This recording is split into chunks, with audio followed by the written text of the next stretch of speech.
Ces départements filières s'occupaient, bon, moi c'était le café, le cacao, le palmier, etc., tout ce qui est culture de rente. Et mon apport au CIRAD à ce moment-là, c'était la démarche filière. Et dans mon esprit, la démarche filière, c'était associer toutes les sciences sociales à toutes les sciences techniques, en se disant on ne peut pas progresser techniquement si on n'arrive pas à progresser en société. Donc vous voyez, bon, tout ça, c'est des choses qui sont d'actualité. Bon, cette démarche n'a pas été très, je dirais, n'a pas suivi tous les sorts que j'aurais souhaité au niveau du CIRAD. Et il se trouve que, ben, au bout d'un certain temps, j'ai quitté le CIRAD, non pas pour ça, mais pour d'autres raisons. Et j'ai quitté le CIRAD parce que le directeur général de l'époque, M. Benoît Le Saffre, m'a dit « Ah, il y a une place au ministère de la Recherche, comme conseiller recherche au ministère de la Recherche, et pour s'occuper de la coopération. Est-ce que ça t'intéresse ?» Bon, moi j'ai dit ouais, pourquoi pas. En fait, j'étais très intéressé parce que je voulais savoir ce qui se passait de l'autre côté de la barrière.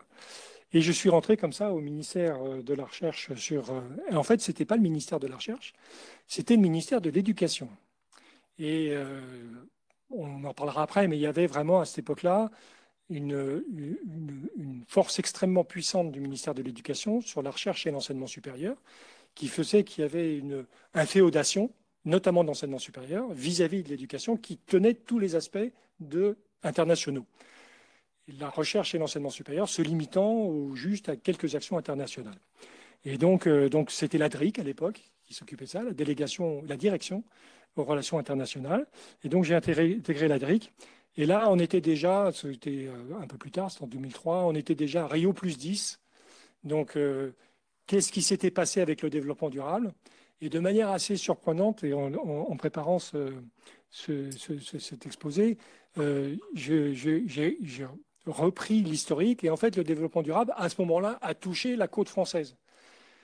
Parce qu'on en parlait beaucoup à l'international, mais il n'y avait pas encore vraiment de concept de développement durable qui était inscrit dans la démarche stratégique de la recherche en France.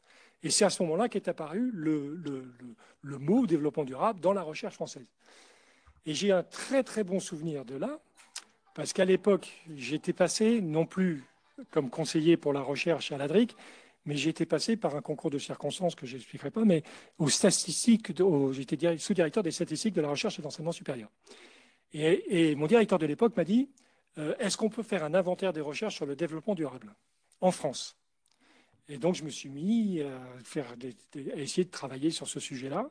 Ça a duré 1 an. Et au bout d'1 an, je demandais à chaque institution, que ce soit l'INRA, que ce soit le CNRS, que ce soit le BRGM, etc., qu'est-ce que vous faites pour le développement durable? Et à ce moment-là, 80% des recherches étaient sur le développement durable. En fait, c'était un mot tellement à la mode que tout le monde disait, je fais de la génomique, mais c'est pour le développement durable. Je fais de l'écologie, mais c'est pour le développement durable. Donc, le développement durable était devenu la matrice sur laquelle s'était appuyé l'ensemble de nos activités. Bon, je passe rapidement, mais donc je suis venu donc de l'ADRIC un peu par hasard aux statistiques. Et aussi, c'était un moment passionnant parce que c'était un moment où est apparu, vous vous en souvenez certainement, toutes les questions d'évaluation, et notamment PISA, mais ça on va passer très vite puisque j'étais à l'éducation aussi, donc PISA. Mais un autre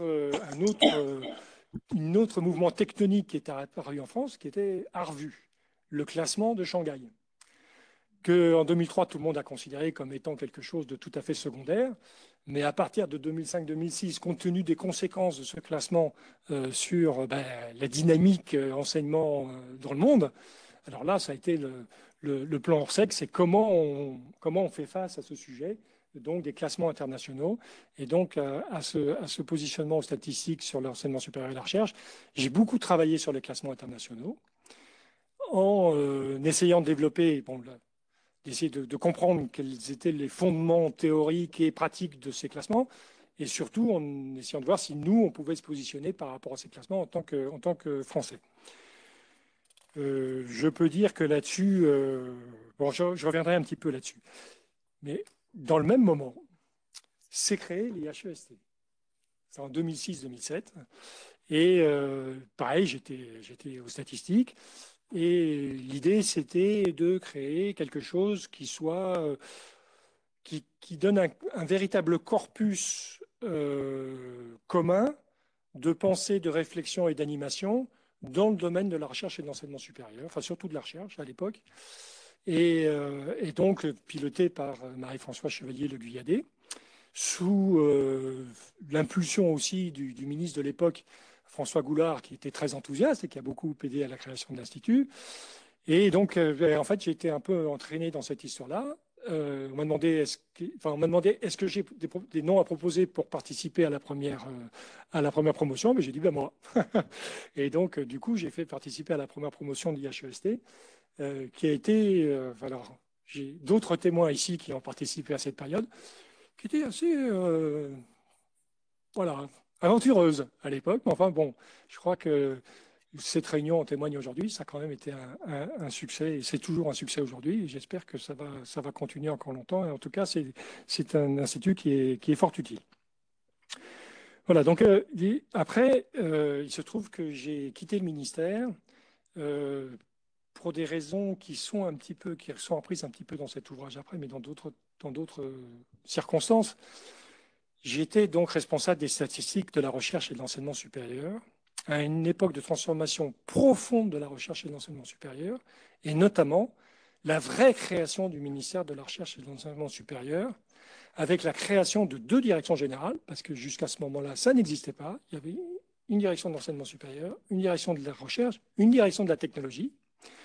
Et tout ça, ça avait des pouvoirs assez limités. Et l'idée, c'était d'en faire un vrai ministère avec 2 directions générales, parce que c'est quand même beaucoup plus sérieux, la DGCIP et la DGRI. Et dans ce mouvement, il m'a été demandé de voir s'il était possible d'assigner à ce nouveau ministère des statistiques en propre, qui ne dépendent plus de l'éducation, mais qui seraient directement dépendantes du ministère, de ce ministère de la Recherche et de l'Enseignement supérieur. L'idée m'intéressait énormément, donc on a beaucoup travaillé pendant 1 an là-dessus. J'ai préparé tous les statuts, toute la mise en place du SIES, donc le service des systèmes d'information et des statistiques, qui a été créé à peu près à ce moment-là, et M. Patrick Hetzel, qui était donc à l'époque le DGCIP, m'a dit « Vous prendrez la direction de ce service au niveau du ministère ». Il se trouve qu'en cours de route, il y a une manifestation assez forte de l'INSEE qui a dit « Mais qu'est-ce ? Un service statistique qui ne dépend pas de l'INSEE, c'est pas possible. Nous ne voulons pas de Denis Despréaux. » Voilà. Donc, il se trouve que j'ai jamais été directeur du siège. J'étais sous-directeur des statistiques, mais j'ai jamais été directeur du siège. Et que j'ai quitté le ministère à ce moment-là un peu fâché, parce qu'on me demandait ailleurs de prendre la direction des relations internationales du CEMAGREF. C'était Roger Genet qui s'en occupait. Et que finalement, bon, la passation s'est très bien passée. Donc, je suis parti dans un institut de recherche, donc le CEMAGREF, qui, comme son nom ne l'indique pas, il l'a indiqué ultérieurement, qui est devenu IRSEA, l'Institut de recherche sur l'environnement et l'agriculture, était vraiment complètement dédié à l'environnement, aux sciences environnementales. Et j'ai retrouvé dans ce cadre-là tout ce que j'avais fait en termes de développement durable, non plus dans le domaine de l'agriculture, mais dans le domaine de l'environnement, à travers d'abord le IRCA et ensuite à l'Envie, où nous avons travaillé ensemble, où il a été, avec Jean-Joël Vivaché qui est ici, donc nous avons repris toutes ces dynamiques internationales pour essayer de placer la dynamique recherche française dans ce contexte général au niveau du monde, où le multilatéral avait quand même une importance, me semble-t-il, beaucoup plus prédominante aujourd'hui, à l'époque qu'elle ne se trouve aujourd'hui. Voilà, donc j'étais à IRSTEA et Roger Genet, à l'époque, a quitté IRSTEA pour revenir rejoindre le ministère, comme dit GRI. Et il se trouve que 3 ans plus tard, l'idée de ce nouveau ministère en pleine construction, donc avec la DGRI, la DGCIP, s'est dit que ce serait quand même bien qu'on fasse une vraie entité internationale au ministère. Et ils ont créé une mission internationale, Europe et internationale. Et puis, je n'étais pas du tout dans le circuit au début. Pendant 1 an, ils ont essayé de mettre ça en place. Et un jour, Roger Genet m'a invité à déjeuner en bas, juste en dessous de la montagne de Sainte-Geneviève. Il m'a dit, Denis, est-ce que tu penses que cette entité est viable? Je lui ai dit, Roger, c'est indispensable que la recherche et l'enseignement supérieur aient une vraie réflexion internationale. Il m'a dit, est-ce que tu serais prêt à prendre la Mériès? Je lui ai dit, écoute, si tu me le proposes, oui. Je lui avais dit 5 ans plus tard que plus jamais je reviendrai au ministère. Mais donc, je suis revenu au ministère et c'est dans ce cadre-là que j'ai repris la MERIES. Et donc, la MERIES, donc la mission européenne et internationale pour la recherche et l'enseignement supérieur, qui en 5 ans est devenue la DAEI, la délégation aux affaires européennes internationales. Et je dois vous dire que, avec le recul, parce que quand je suis parti, j'étais quand même pas totalement convaincu, mais maintenant, aujourd'hui, je dois vous dire à quel point je suis fier d'avoir réussi à faire en sorte que cette entité existe. Et puis, il se trouve qu'elle a perduré au-delà de ma présence au ministère, puisque non seulement j'ai eu un successeur, mais je sais qu'il y a un nouveau successeur qui m'est nommé, qui est nommé après moi. Et en plus, mais j'en parlerai peut-être ici un peu après, je dirais que la cerise sur le gâteau, c'est que ce successeur est un ancien membre du cabinet de la ministre. Et pour moi, c'est un signe très fort. Alors, c'est un signe un peu qui m'ennuie un petit peu parce que ça rend le poste très politique plus que technique, alors que je pense que l'aspect technique Allô? est très fort. Mais Allô? Oui, bonsoir Maria, c'est Ah, Xavier. bonsoir. Oh, c'était pas urgent, tu sais. Bon, mais Je te c'est très... dérange pas? Ah non, c'est très gentil de me rappeler. J'ai écouté un webinaire très ennuyeux. Donc, en fait, super. Mais néanmoins, à part le fait que l'ennui, mais néanmoins, du coup, j'ai perdu mon fil. Euh, oui, les délégations des affaires européennes. Néanmoins, le fait que ça soit quelqu'un d'un cabinet qui veuille devenir directeur de la délégation montre bien l'importance politique des sujets internationaux. Et en fait, c'est tout le sujet que j'aimerais. Alors, j'ai été long, je m'en excuse, mais tous les sujets que j'aimerais développer, c'est à quel point ces sujets sont importants dans la politique française et à quel point il me semble que la distanciation qui existe entre une politique nationale et une politique internationale est dommageable pour la politique nationale. Parce que si on ne prend pas en considération ce qui se passe autour de nous et si on n'est pas capable de définir ce que nous faisons par rapport aux autres, on est sûr d'aller droit au mur. Mais bon, c'est une conviction personnelle. Et oui.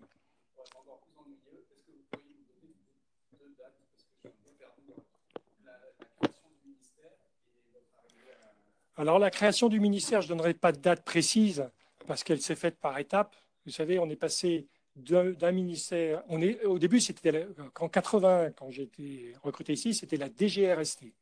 C'était une direction générale qui n'avait pas de ministère, qui était juste scientifique et technique. C'est devenu un premier ministère avec. Je me demande si ce n'est pas Hubert Curien. Mais... Non, non, non. Le premier ministère, c'est François Fillon en 1993. Le premier ministère de plein exercice. De plein exercice. De plein exercice. Parce qu'on a eu pas mal. Il y a eu de nombreux secrétariats d'État. Voilà. Et puis François Goulard a été, lui, ministre délégué. Ouais. Voilà. Et il y a un nouveau qu'on a vu au ministère plein avec Valérie Pécresse en 2005. Voilà.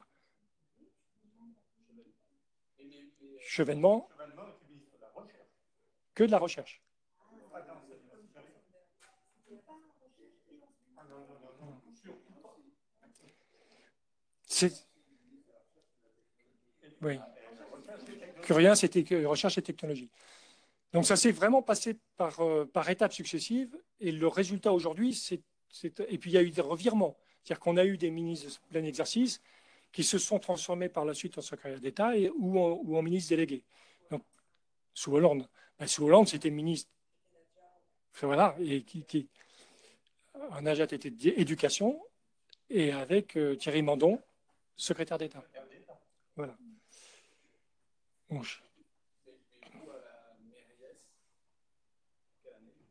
alors moi, je suis arrivé à la MERIES en 2015. Donc j'en arrive à pourquoi ce livre. Donc pourquoi ce livre? J'ai expliqué quand j'étais un peu quand j'étais au CIES, et ça m'a fait le même effet quand j'étais au niveau de la DAEI. Un des problèmes de l'administration centrale, c'est qu'il y a des gens comme moi qui viennent, qui ont certaines responsabilités, qui font un certain parcours, et puis qui partent. Et je n'ai aucun grief à porter à mes successeurs parce que tout le monde fait pareil. C'est qu'à partir du moment où quelqu'un est parti, ben, on change. Et quelquefois, même souvent, quand c'est des gens de responsabilité, on a changé de programme politique ou de personnalité. Et du coup, tout ce qui a été fait pendant la période précédente, on a tendance à faire table rase et à repartir de zéro. Voilà. Ce n'est pas une critique que je fais, ça a aussi ses avantages parce qu'on n'est pas dans les vieilles ornières. Mais l'inconvénient quand on part et quand on a fait un certain travail, on est quand même un peu frustré que ce travail intellectuel disparaisse. D'autant plus que quand on est dans un ministère, on a le devoir, ce n'est pas le devoir de réserve, mais en fait, on se tait. Parce qu'on ne peut pas donner à l'extérieur toutes les pistes qu'on est en train d'inventorier. Parce que si le ministre, quelques jours plus tard, déclare le contraire, on dit ah oui, mais dans votre ministère, ils ont dit que, etc. Et c'est la catastrophe. Donc effectivement, dans un ministère, même s'il n'y a pas de mot d'ordre en disant il faut absolument que vous vous taisiez, vous n'avez rien à dire, quoique ça arrive quelquefois, mais en tout cas, on a beaucoup de mal à exprimer toutes les démarches intellectuelles qu'on a pu avoir. Et pourtant, il y a vraiment des travaux qui sont faits très intéressants, qui quelquefois aboutissent à des impasses, mais c'est pas plus mal non plus quelquefois d'avoir des impasses en mémoire pour ne pas les renouveler 5 années plus tard. C'est pour ça que j'avais écrit, quand j'étais au CS, c'est pareil, j'avais pris 6 mois pour écrire la performance avez-vous dit performance des universités? Parce que à l'époque, sur la question des classements, on avait beaucoup travaillé. La décision à l'époque, ça avait été de dire on ne veut pas faire quelque chose de franco-français, on va appliquer la revue, enfin, la politique internationale, parce que c'est la direction que nous avons choisie. Dont acte. Enfin, moi, j'avais bien envie quand même de dire qu'il y avait quelques alternatives qu'on pouvait éventuellement explorer. Donc là, de la même manière, en quittant la DAEI, je me suis dit, ça serait quand même bien que cet historique puisse avoir un peu de mémoire. D'autant plus que en fait, tout ce qui se passe dans la réalité est très peu communiqué, notamment parce que les rouages, et on en parlait tout à l'heure, les rouages de la décision sont vraiment très opaques. Et mon idée, en commençant cet ouvrage, c'était de dire, je vais essayer d'écrire la partie cuisine. C'est-à-dire qu'on a des grands discours, donc chaque ministre, et nous contribuons comme chacun au discours ministériel, mais bon, il y a un beau discours en disant on va créer les universités européennes, ça, discours présidentiel. Et puis derrière, quand le président de la République a dit ça, on se retourne vers nous et on dit voilà, maintenant vous mettez ça en place. Et là, comment on fait? C'est quoi le sujet? Derrière ces mots, qu'est-ce qu'il y a? Quels sont les concepts? Mais surtout, sur quoi en pratique on va s'appuyer. Donc c'est un peu toute cette mécanique que je voulais essayer de décrire et de montrer à quel point il y avait des incertitudes un peu à tous les niveaux. Il y a un autre événement qui m'a un peu poussé, mais ça c'est le domaine de l'anecdote, c'est sur les décisions internationales. Je suis retiré en Dordogne. Et il se trouve qu'en Dordogne, je travaille dans un environnement, je dirais, politique régional.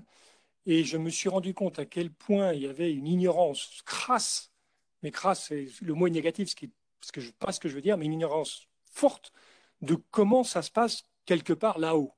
Et les gens ne savent pas du tout comment ça se passe. Donc l'idée, c'était de dire, est-ce qu'on peut essayer d'expliquer quels sont les circuits de décision, qui les prend, comment on les prend et comment ça se fait.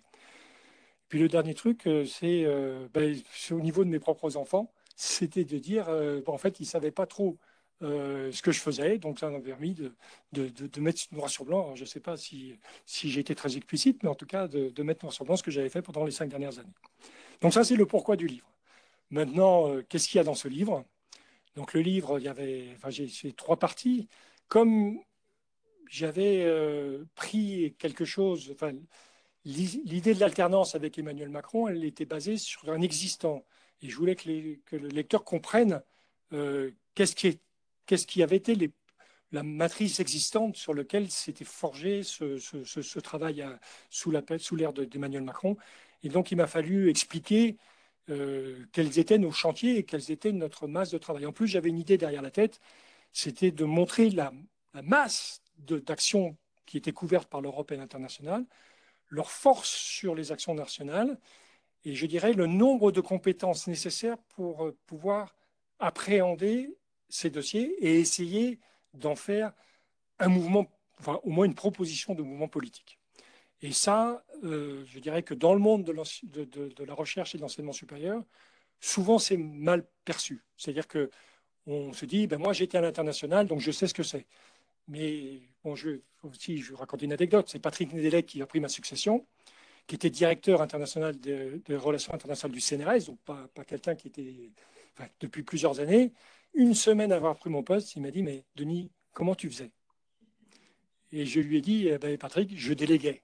Parce qu'il y a tellement de chantiers, tellement de choses à faire que c'était... Bon, mais c'était pour vous dire, et que j'essaye de dire aux lecteurs, il y a vraiment un sujet, un corpus sur l'international, et ce n'est pas au ministère des Affaires étrangères ou aux gens qui y ont travaillé que j'apprendrai ça. Mais au niveau de la recherche et de l'enseignement supérieur, ce n'était pas complètement bien perçu.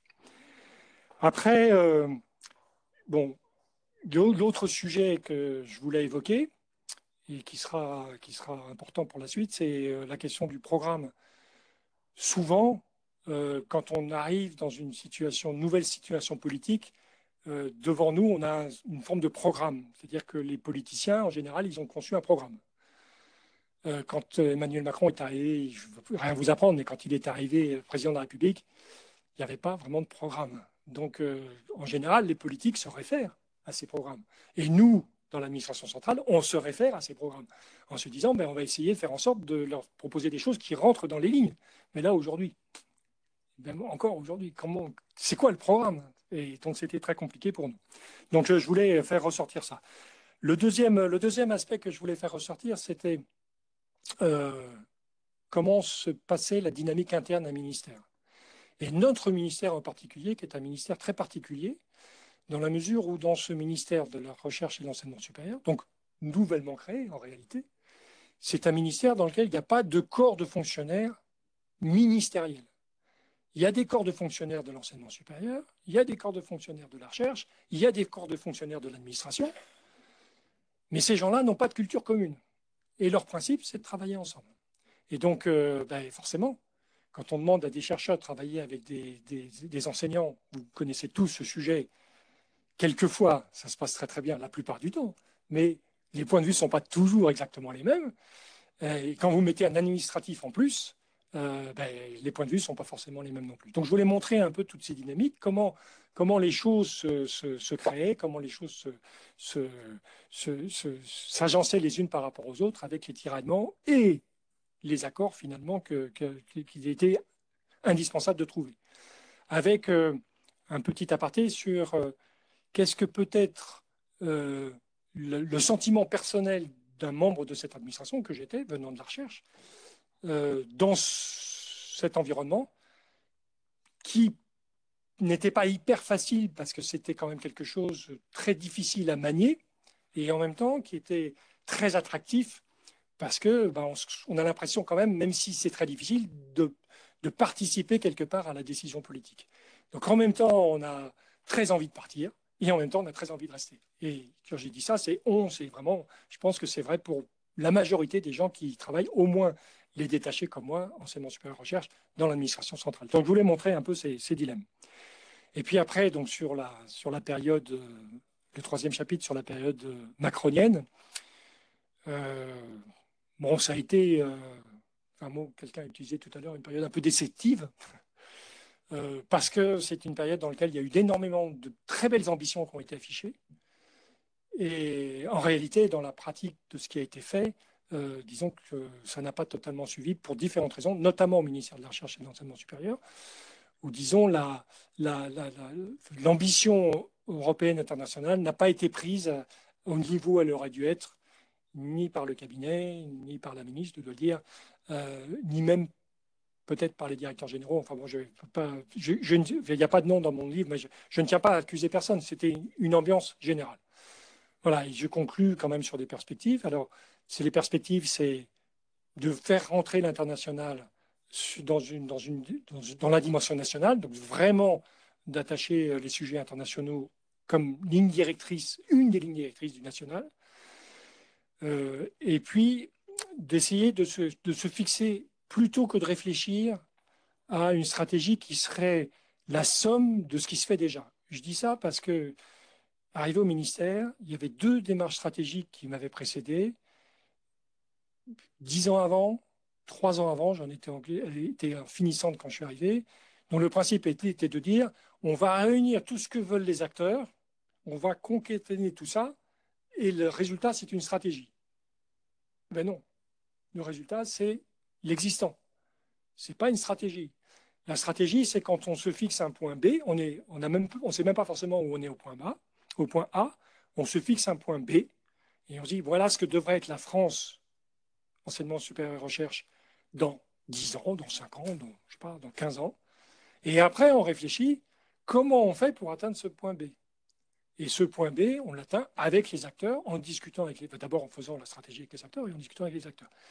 Et ce que j'aimerais, moi, c'est que le ministère de la Recherche réfléchisse maintenant à cette possibilité et qu'il se dote de capacités vraiment de construire une stratégie. Alors, je n'ose même pas dire de stratégie nationale de la recherche parce que c'est un truc qui a été mis sous le boisseau depuis longtemps, mais au moins qu'on ait une idée de ce que voudrait être la France dans 5 ou 10 ans en matière de recherche et d'enseignement supérieur.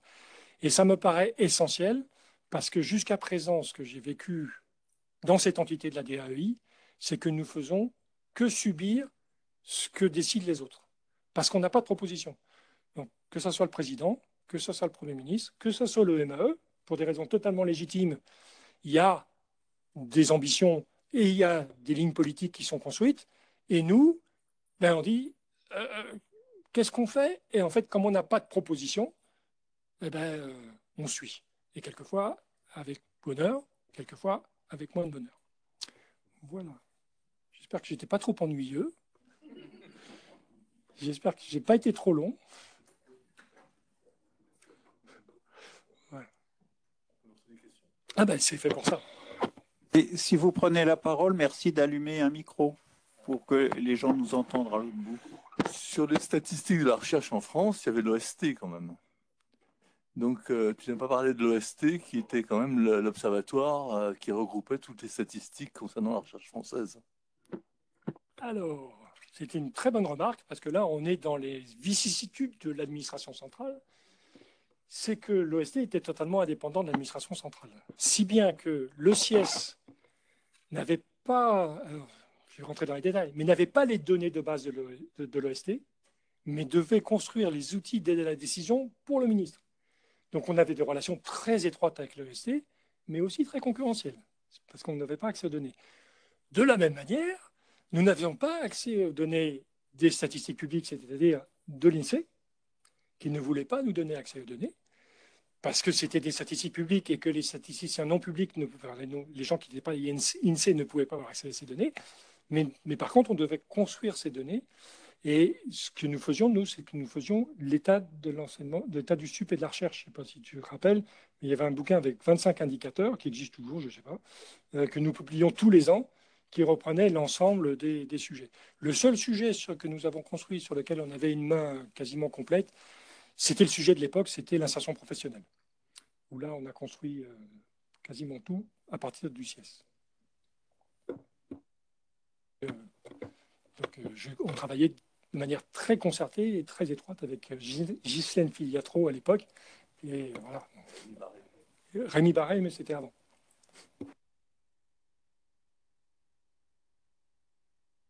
Oui, alors il y a quelque chose qui m'a marqué dans le livre, moi, c'était le rattachement de la mission qui est après devenue autre chose qu'une mission. Et en fait, en lisant, on n'a pas l'impression, on ne sait pas trop où elle est rattachée, cette mission, et du coup, comment il faut jouer un peu à droite, à gauche. Et voilà, et donc, ça m'a marqué. Alors nous, à l'IHEST, on vient de passer en service à compétences nationales. Donc, on est rattaché différemment de ce qu'on était avant. Et du coup, ben voilà, ça m'a un peu interpellée de me dire comment tu fais en fait, comment tu arrives à naviguer dans un univers où ton rattachement, voilà, où ta hiérarchie est pas claire, quoi. Oh, merci beaucoup pour la question, mais ça a été un des sujets les plus épineux que j'ai eu à traiter. En fait, au début, le DGRI, Roger Genet, et la DGCIP, Simone Bonafous, se sont dit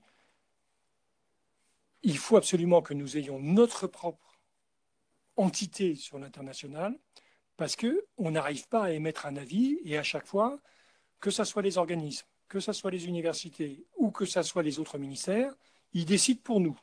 Parce qu'effectivement, en matière de recherche, il y a aussi le ministère des Affaires étrangères, il y a aussi le ministère de la Culture, il y a Bercy aussi, qui a des... Donc, ils voulaient avoir quelque chose. Mais c'était pour eux. C'est-à-dire que c'était pour dire, il faut que la DGRI, le DGRI, il faut que la DGCIP, en tant qu'entité et en tant que directrice générale, nous puissions nous appuyer sur des compétences pour traiter des deux processus essentiels de l'époque, qui étaient le processus de Bologne et qui étaient aussi des questions européennes, etc. Mais aussi tout ce qui était multilatéral. Et donc, pourquoi ils ont créé une mission? Parce qu'il était impossible de créer autre chose. Pourquoi il était impossible de créer autre chose? Parce que au niveau de l'administration française, dont je ne suis pas un des dépositaires, mais que j'ai cru comprendre, créer une structure hiérarchique dans un ministère, surtout dans une période de compression, comme on est toujours, c'est extrêmement compliqué parce qu'il faut l'accord du SGG. Et pour avoir l'accord du SGG, il faut que ça soit, enfin, il faut vraiment bouger le banc et l'arrière-banc. Or, une mission, ça peut être créé par un directeur général, parce que c'est une entité éphémère. Et d'ailleurs, j'avais ici, qui n'est pas là, mais qui est quelqu'un qui était à la mission, à la DGCIP, je ne me rappelle plus, mais qui a été supprimé entre-temps. Bref. Et donc la mission, ça ne gênait personne. Sauf que, donc, mais ce qu'avaient voulu les directeurs généraux, c'est quand même que le rang du chef de cette mission soit un rang de chef de service. Alors aussi, pour ceux qui ne connaissent pas l'administration centrale, c'est compliqué, mais c'est un rang élevé dans l'administration centrale. Ce n'est pas directeur, ce n'est pas directeur général, mais quand même, c'est quelqu'un qui est important. Il faut dire les choses. Et donc, ça permettait de positionner la mission quand même à un niveau. D'ailleurs, moi, à chaque fois, on me disait, mais qu'est-ce que tu fais là? Parce qu'en plus, je ne suis pas fonctionnaire. Alors, qu'est-ce que tu fais là? Mais forcément, à l'époque, j'ai eu jusqu'à 60 personnes dans la mission quand j'étais dans la mission. C'était structuré avec des départements, donc des départements qui étaient des structures pérennes. Franchement, c'était complètement bancal comme situation. Et c'est pour ça qu'à un moment, moi, j'ai plaidé pour ça, mais il est devenu absolument évident que la mission n'était pas le statut qui était le bon.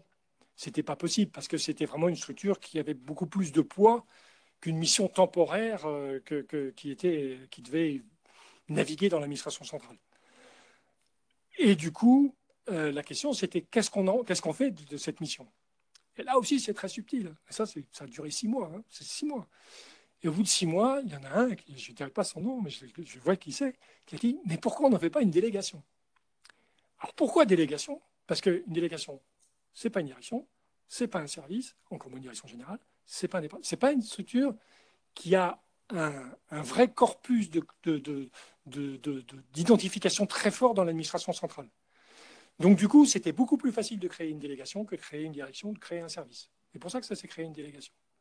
Et en plus, le fin du fin, c'est qu'on n'avait pas besoin de poste fonctionnel.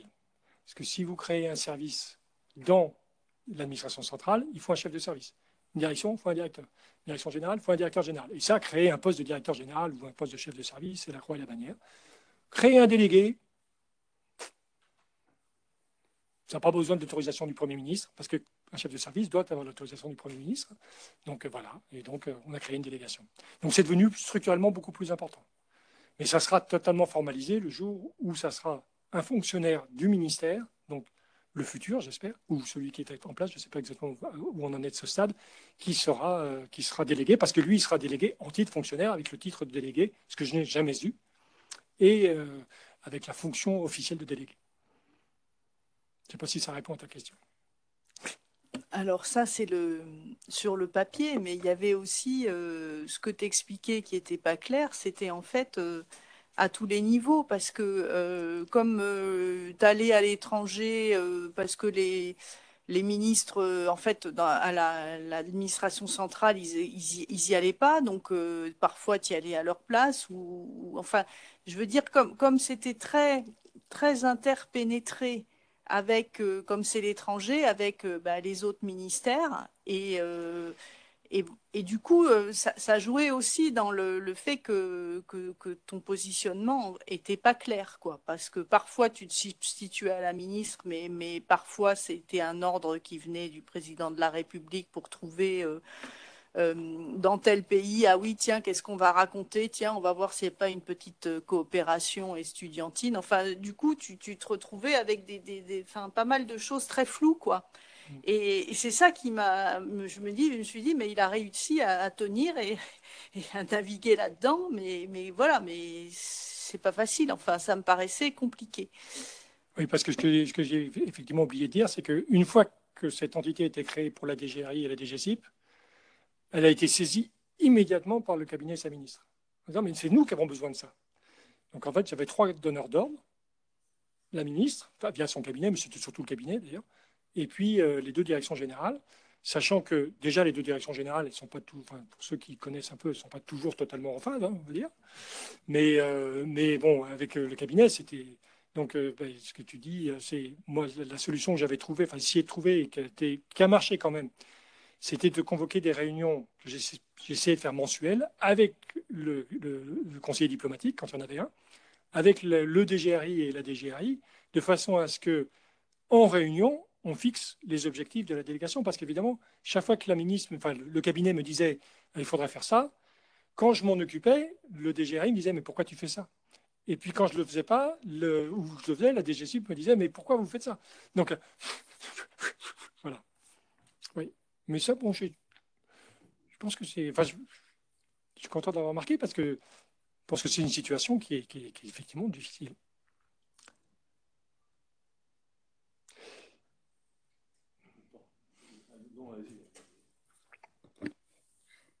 Est-ce que le plus dur, ça n'a pas été comment dire, l'émancipation du ministère de l'Éducation nationale?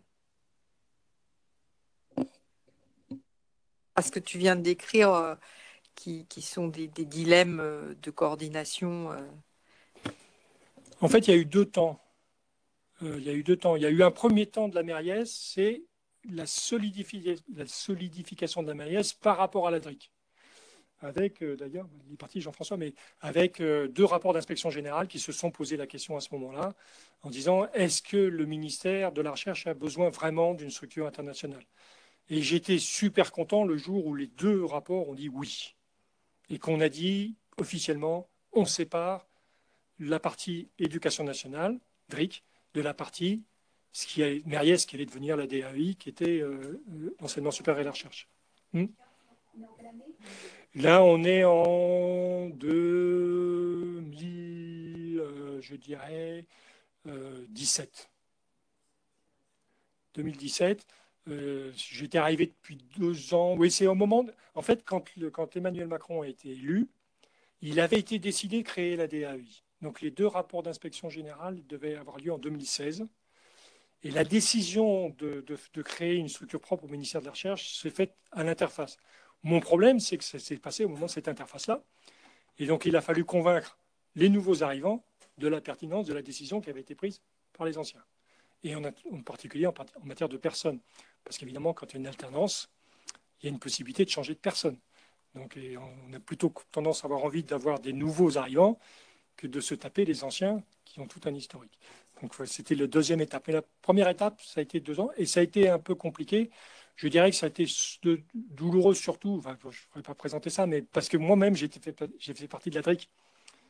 Donc j'avais des partenaires à la DRIC qui ne comprenaient pas que l'objet, c'était de se séparer. Et voilà. Donc, après, il y a eu un 2e aspect, c'était le ministère des Affaires étrangères, qui était très content d'avoir la DRIC. Mais en fait, après, ils ont été très contents d'avoir la DAI. Mais au début, il n'y avait pas tellement envie de voir 10 interlocuteurs pour le même sujet.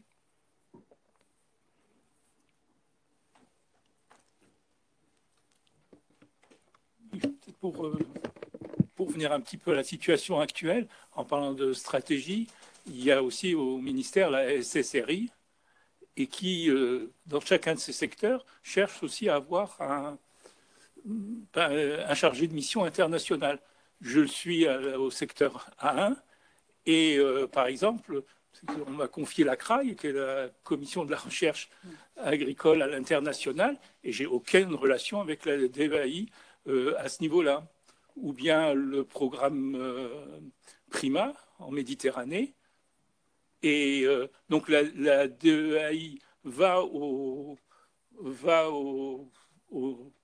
réunions avec l'Union pour la Méditerranée parler de Prima, mais c'est moi et c'est le SRI qui va discuter avec l'ANR ce qui va être mis comme argent à Prima et qui doit aller discuter aussi les accords avec le Maroc, la Tunisie ou l'Algérie qui ne sont pas dans Prima. Donc, même à l'intérieur du ministère, j'ai l'impression que l'international est un peu divisé et pas très... Et bon, avant, dans ma vie antérieure, je connaissais bien Patrick Nedelec, puisque j'ai été directeur du bureau conjoint CNRS, IRD, CIRAD en Afrique du Sud, et c'était mon directeur. Et quand je l'ai retrouvé au ministère, mais il a été impossible de faire vraiment des liens. Et peut-être aussi pour dire qu'avant la création de la mission, il y avait à la DGRI ou à SSRI un département qui s'occupait de relations internationales. C'était le département A8 ou quelque chose comme ça. Oui. Voilà. Enfin, je ne crois pas. Il y avait un département qui s'occupait de toute la partie Europe et qui a été déversé dans la DAEI. Donc, parce que sinon, il y avait un chargé de mission auprès de la directrice de l'ADR, mais il n'y avait pas de département en tant que tel. Mais en tout cas, la DGRI s'était très investie sur l'Europe, il n'y a aucun sujet. Et là-dessus, la DAEI a bénéficié de tout l'apport et tout l'investissement qui avait été fait par la DGRI sur ce sujet-là. Mais ta question est alors là éminemment pertinente, et elle retrouve les questions qu'on a trouvées tout à l'heure. C'est la question des Yalta dans l'administration centrale. Parce que quand la mairie s'est créée, c'était juste avant que j'arrive. La personne qui s'occupait de la CRAI, moi j'étais secrétaire exécutif de la CRAI, donc je connaissais bien et j'aurais aimé pour récupérer. Ouais, j'aurais aimé pouvoir travailler sur ce sujet-là, puisque je l'ai dit, toutes ces affaires internationales sur l'agronomie internationale et sur l'environnement international, c'est là-dessus que j'avais bâti mon expérience internationale. Donc j'aurais bien aimé le faire. Sauf qu'on a demandé à l'époque à la personne qui était à la DGRI de venir rejoindre la Mériès et que ça a été refusé. Lui a refusé.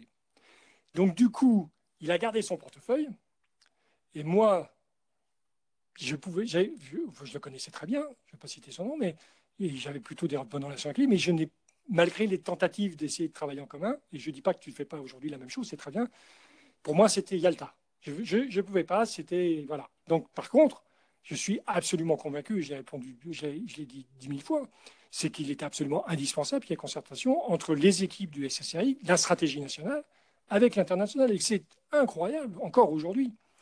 Mais je te dirais, c'est pareil pour les établissements de recherche. C'est exactement pareil quand tu as travaillé au CNRS, entre les différents départements du CNRS et, je ne sais plus comment vous êtes appelé à la direction internationale. Tu sais bien qu'il y a des départements qui prennent l'initiative et que la recherche, c'est ça. C'est l'enseignement supérieur aussi. C'est un kaléidoscope d'initiatives. C'est vraiment un milieu d'une richesse extraordinaire à l'international. Et ce qu'il faudrait arriver à faire, c'est faire en sorte que ces gens travaillent tous ensemble. Ce que je dis là, mais que j'ai constaté 1000 fois et que tu as dû constater 1000 fois quand tu étais en Afrique du Sud, c'est que les établissements vont en Afrique du Sud, les uns à la suite des autres, qui vont voir les mêmes responsables, qui racontent pas la même chose, qui racontent leur truc. À un moment, tu dis arrêtez, c'est la fin de la récréation. J'entends bien, mais voilà. Est-ce qu'il y a d'autres pays qui auraient un mode opératoire différent sur lequel on pourrait se benchmarker et voilà, réfléchir à comment les autres font mieux que nous? Alors, c'est une très très bonne question. Allez, je t'en prie, change de livre. Vas-y.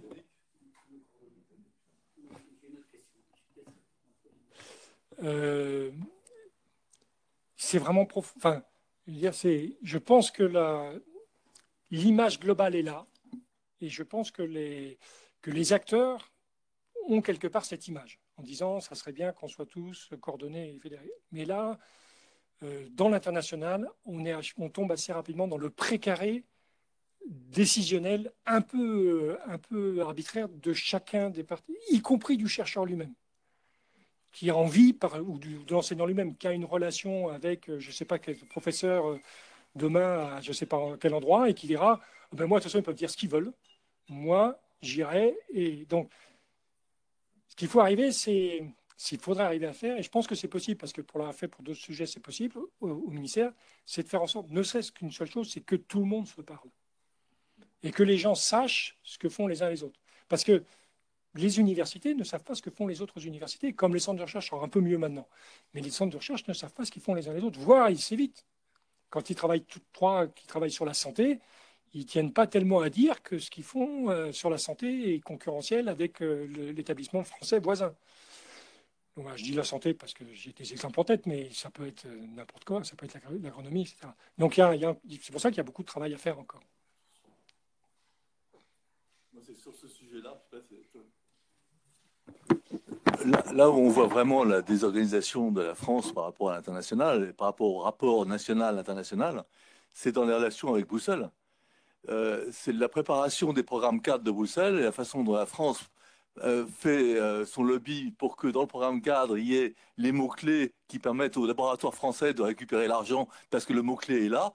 On s'aperçoit que là, les Britanniques, par exemple, savaient parfaitement donner des phrases qu'on retrouvait dans les programmes cadres typiques et ça a aidé les laboratoires. Nous, chaque laboratoire voulait qu'il y ait un mot-clé de son programme de recherche du laboratoire qui figure dans le programme cadre. Ça ne marchait pas.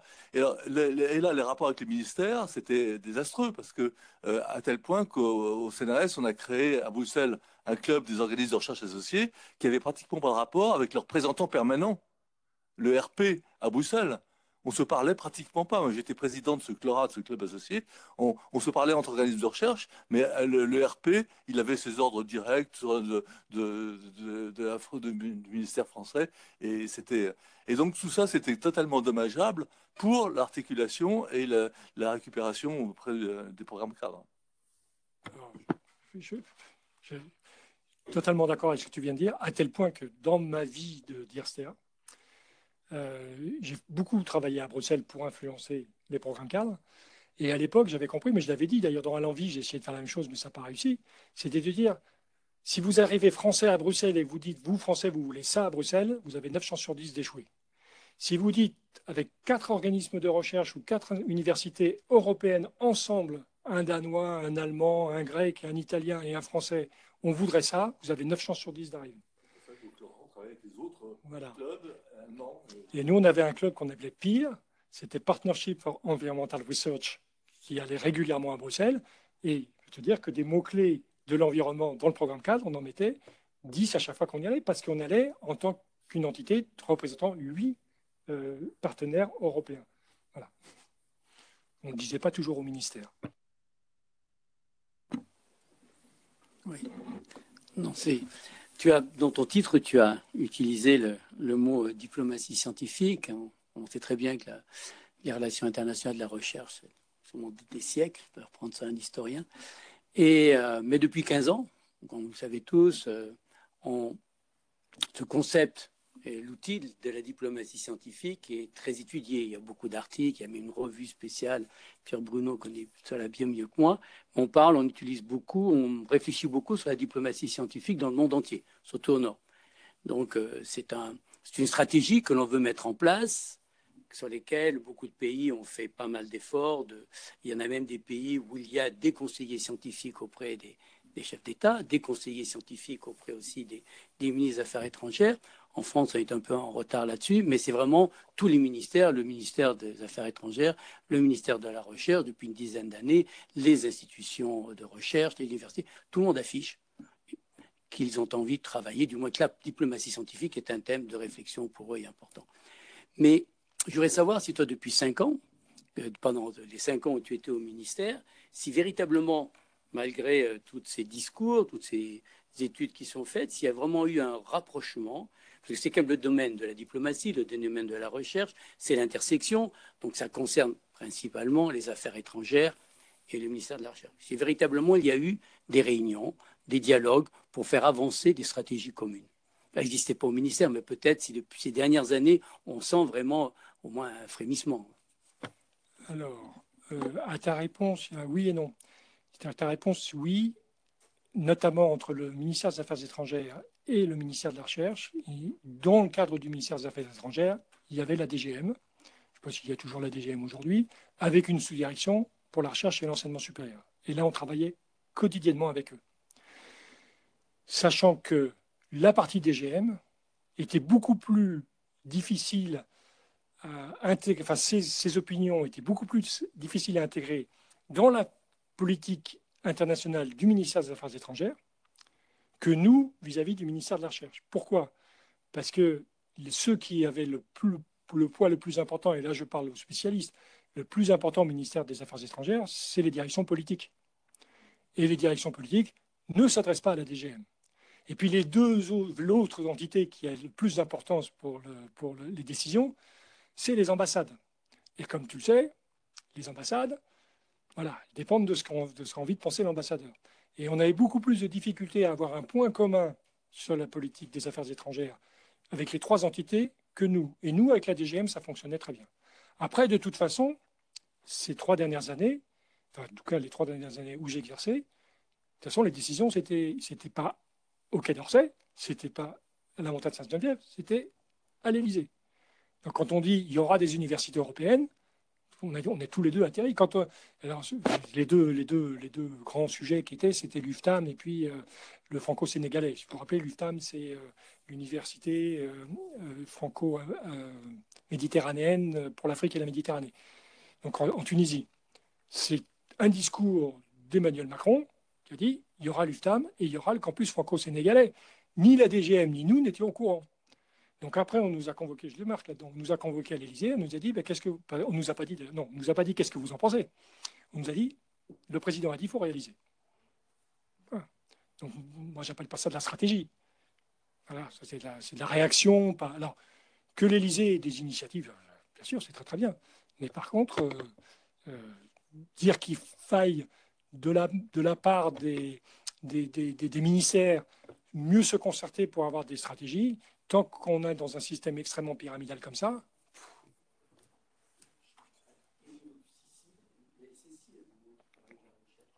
Oui.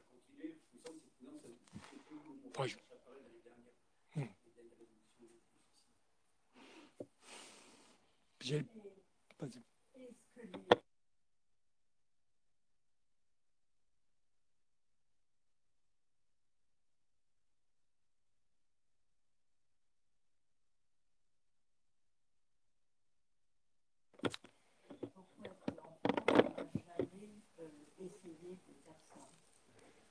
Alors, c'est des sujets qui ont été abordés, qui ont été rejetés à un moment. Alors pour le développement, il y avait même eu l'AIRD, tu connais aussi bien, qui a été évoqué. Donc l'agence, alors là c'était pour la recherche pour le développement, avec une ambition de coordination internationale. Bon. Déjà un ministère, c'est difficile de se faire entendre, mais une agence indépendante, parce que le problème c'est un jeu. Ouais, le problème c'est pareil pour le ministère, c'est quels sont les leviers d'action. Les leviers d'action, c'est l'argent. C'est très simple. Tout ce qu'on va mettre dans une agence, on va le retirer aux organismes de recherche. Il suffit de regarder l'histoire de l'ANR. Enfin, je ne sais pas, des anciens ici qui se sont vus comment était montée l'ANR. L'ANR, c'était une agence. Enfin, sur l'idée, personne ne peut être contre le fait qu'il y ait une agence nationale de la recherche qui finance des grandes priorités de recherche. Mais dans la pratique de tous les jours, ça a été la guerre, mais la guerre incroyable pendant 20 ans. Je ne sais pas où ils en sont à l'ANR aujourd'hui, mais avec aucune autonomie. Absolument aucune autonomie. Donc, si on avait eu une agence comme ça, la situation des différentes parties prenantes aurait fait, comme pour l'AIRD, une marginalisation et puis une disparition, puisque l'AIRD a disparu. Donc, ce n'est pas que ça n'a pas été pensé, mais le contexte n'est pas favorable.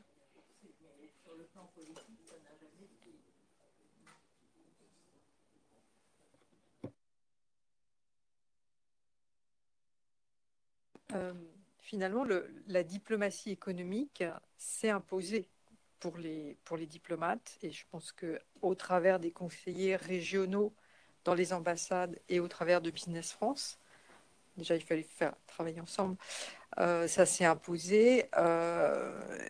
Et comment tu vois, en fait, pour quelles raisons, à ton avis, la diplomatie scientifique s'est beaucoup moins imposée au ministère des Affaires étrangères, Europe et Affaires étrangères.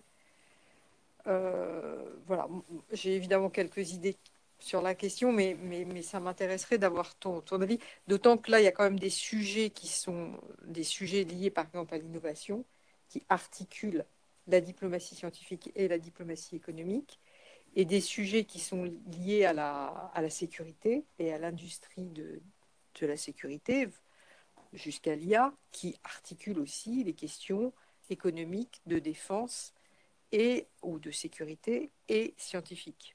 Et éthique. Oui, non, mais certes, mais ce que je veux dire, c'est pas ça qui va directement parler aux diplomates. Enfin, je veux dire, c'est des questions. Bien sûr, ça va avec. Mais...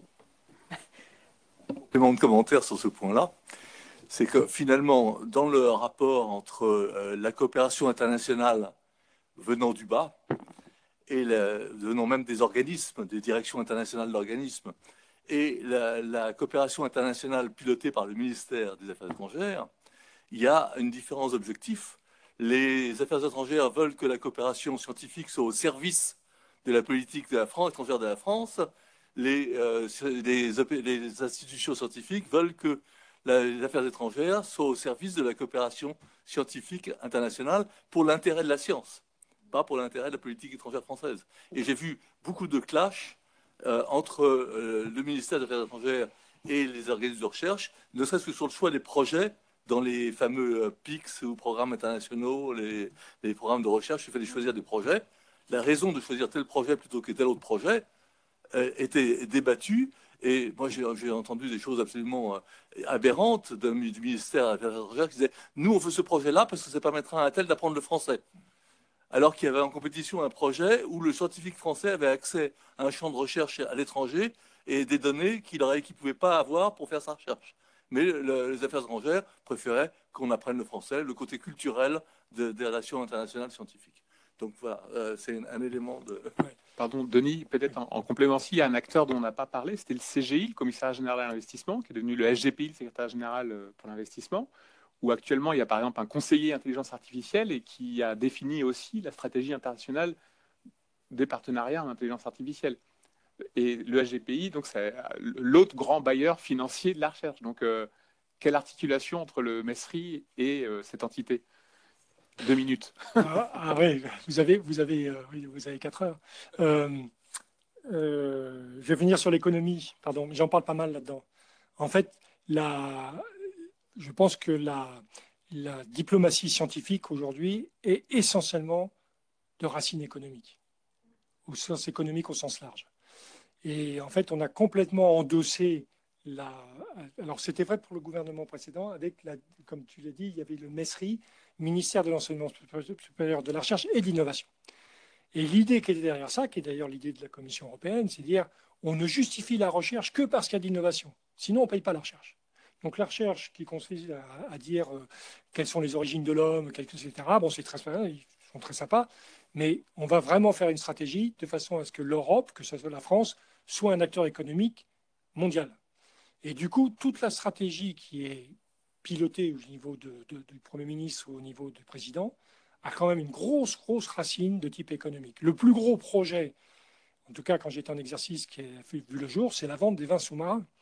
Et quand on nous a dit il faut aller en Australie parce qu'on vend vins sous-marins, c'était il faut faire de la recherche autour de cette vente pour que la vente se fasse. Bon, la vente ne s'est pas faite. Mais c'était le gros sujet. Donc il y avait vraiment cet aspect-là. Et il y a un autre aspect aussi qui est extrêmement important et qui a été l'origine du franco-sénégalais, qui a été l'origine de l'UFLAM, c'est la question de la sécurité du territoire, qui est aussi un objectif, puisque c'était former des élites à l'étranger pour pas qu'ils viennent en France pour être formés. Donc, voilà. Mais l'économie reste le gros sujet. Et d'ailleurs, je le dis aussi là-dedans, ce qui m'a vraiment frappé, moi, dans mes 45 ans de carrière dans la recherche, c'est que quand on proposait des projets de recherche il y a 45 ans, quand on disait qu'il n'y avait pas de débouchés, enfin quand on omettait de dire qu'il y avait des débouchés économiques au projet de recherche, le projet de recherche n'en pâtissait pas. Aujourd'hui, on n'imagine pas que ça soit à l'ANR ou que ça soit au niveau de la commission, du programme cadre, de proposer un projet dans lequel on ne décrit pas quelles sont les conséquences économiques du projet en matière d'innovation. Donc, le RC, c'est vraiment le gros truc un petit peu différent. Et encore qu'il y a aussi de l'innovation dans l'ERC. Voilà, donc je pense que notre société... Tu t'en réjouis ou ça te désole, cette approche? Ce qui me désole, c'est qu'elle soit envahissante. C'est-à-dire que si tu dois faire un choix, que le critère économique soit le premier économique sur lequel tu effectues ton choix. Et là où ça me désole, principalement, c'est quand l'économie est en concurrence avec un bien-être, entre guillemets, de la société ou de l'environnement. Par exemple, on va développer une innovation technologique en sachant pertinemment que cette innovation technologique peut avoir des conséquences importantes sur la société et sur l'environnement. Et aujourd'hui, on ne fait que réparer au lieu d'appréhender les problèmes de la même manière. Donc c'est pour ça que les recherches environnementales, elles ne sont pas tellement développées par rapport aux recherches technologiques. Alors, elles ont peut-être besoin de moins d'argent, etc. Mais toi, ce que j'aimerais, c'est que, ça c'est une opinion tout à fait personnelle, c'est qu'on puisse proposer des actions de recherche avec une vision englobant des conséquences de cette recherche, soit pour la société holistique, soit pour la société dont l'économie. Mais aujourd'hui, c'est vraiment l'économie, et avec aussi cette puissance du privé aujourd'hui, qui fait que, on parlait de l'IA aujourd'hui, l'IA, qui fait l'IA aujourd'hui?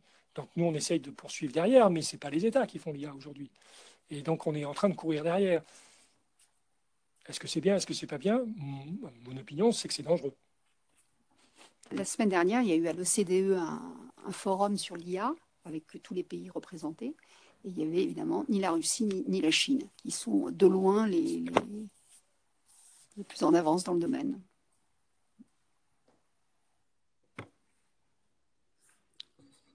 Oui, j'ai répondu à ta question, mais je ne sais pas si j'ai répondu aux vôtres. Non, c'était un complément, parce que c'était le sujet de l'IA, et c'est vrai que par exemple sur l'IA, les liens, pourquoi le Canada, ça je crois que le MESRI ne l'a pas vu venir. C'est venu de l'Élysée du SGPI. Non mais le SGPI, on est extraordinaire en France. On est extraordinaire quand même. On a un ministère de la Recherche. On s'est battu pendant 20 ans pour qu'il y ait un ministère de la Recherche. On lui a retiré tous ses moyens. Le ministère de la Recherche, il a les moyens de payer ses fonctionnaires. C'est à peu près tout. Les fonds incitatifs du ministère de la Recherche, à la DRI, c'est moi qui en avais le plus. Et c'était les programmes Uber-Curien. Je ne sais pas si vous connaissez les programmes Uber-Curien. C'est 3 000 € par programme, pour donner un peu la dimension du sujet. Donc il y a un vrai investissement qui est fait par l'État. Donc après le rapport Rocard-Juppé, on met une grosse somme d'argent et on dit, ah oui, mais ce n'est pas le ministère de la Recherche qui va s'en occuper. C'est une entité rattachée à Matignon et qui va être indépendante du ministère de la Recherche. Qu'est-ce qu'il a, le ministère de la Recherche, pour piloter l'affaire? Enfin, moi, c'est... Alors, tu as eu toute une cahier de DGRI qui ont couru après, comme après l'ANR d'ailleurs, pour essayer de dire, ouais, mais ça serait bien quand même que vous appliquiez une stratégie nationale. Et il y a effectivement les éléments que tu évoques, c'est qu'en fait, le SGPI, soit ils sont de bonne volonté, et si mes souvenirs sont exacts, je ne me rappelle plus de son nom, mais le premier à avoir été nommé pour la recherche, en tout cas sur les universités européennes, au SGPI, était quelqu'un qui avait été chef de service à la DT, la direction de la technologie, je ne sais plus comment il s'appelait, qui a beaucoup joué le jeu de partenariat avec le ministère, mais s'ils veulent pas, comme ils sont rattachés à Matignon, s'ils ne veulent pas jouer le partenariat, donc ça c'est quand même, enfin moi je trouve ça, ça fait partie des décisions de cloisonnement dont je n'ai pas eu à m'exprimer, hein, mais je trouve que c'est vraiment bizarre. C'est vraiment bizarre. Alors peut-être pour la sémantique aussi, c'était un CGI, c'était un commissariat complètement indépendant. Et maintenant, c'est un secrétariat général, c'était, de ce que je comprends, voulu être rattaché au Premier ministre pour la dimension interministérielle. Donc maintenant, ils sont un peu plus incités quand même à consulter les autres ministères. Mais je vous laisse, chacun juge de l'appréciation.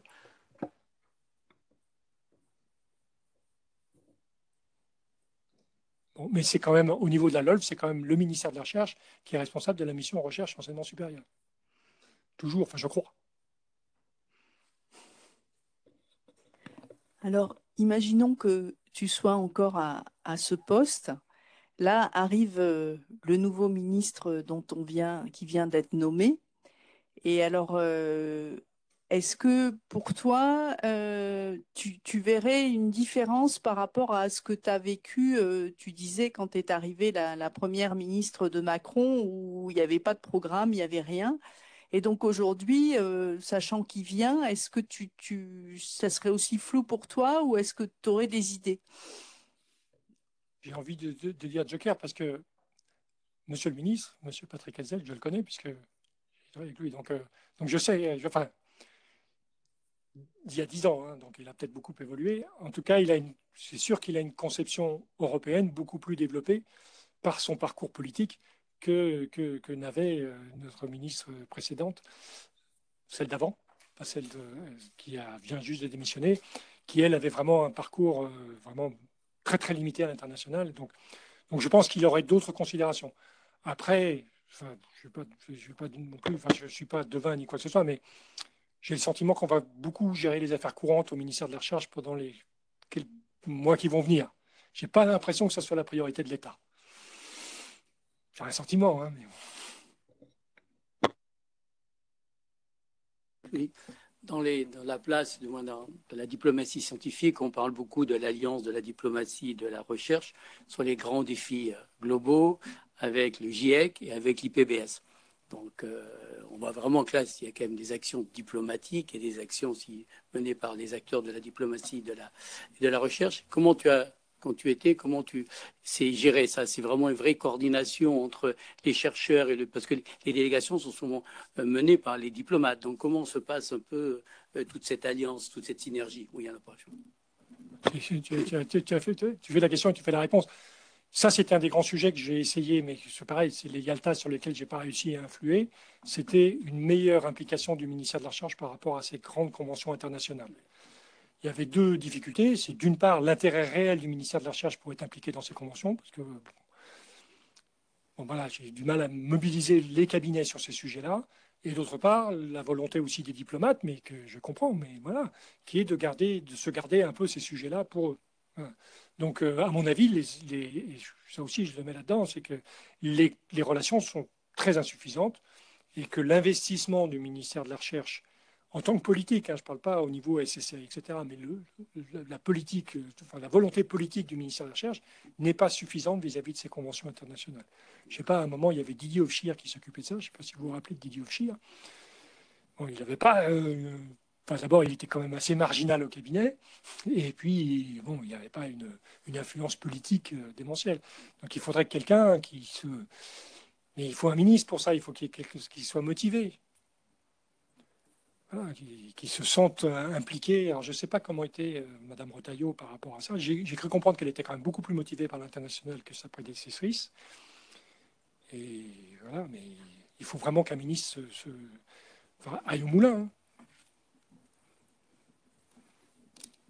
Parce que le GIEC, c'est... Bon. Est-ce que le ministère de la Recherche s'est prononcé sur le GIEC?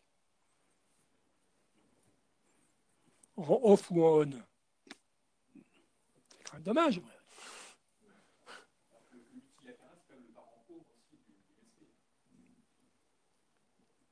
Oui, non, mais je...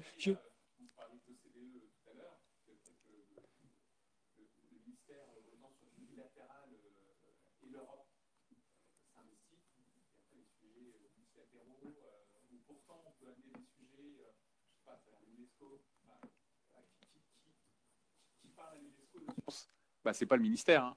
C'est des inspecteurs généraux qui n'ont pas de lien avec l'administration. Donc ça aussi, il y a d'autres... Et c'est un choix. Je pense que c'est un choix de la part du ministère de la Recherche de ne pas se donner les moyens. C'est plutôt un non-choix. Oui, c'est un choix par défaut. On n'y met pas les forces nécessaires et donc, de facto, on n'a pas d'avis ou on n'est pas influent. Il y a eu, à l'époque, Didier Ofshir, il a été auprès d'Elisabeth Jacobino, responsable de l'IPBES, etc. Il y a eu des moments où il y a eu un peu plus de velléité pour influencer ces grands sujets-là. Là, depuis quand j'étais là-bas, la CRAI, oui. Le reste... Les représentations au G20, les G20 de l'agriculture, G20 de la recherche, qu'on en parle au ministère. Ouais, et en général, le ministère nomme pas des personnes du ministère, mais des directeurs d'instituts ou d'organismes ou des profs d'université pour le représenter.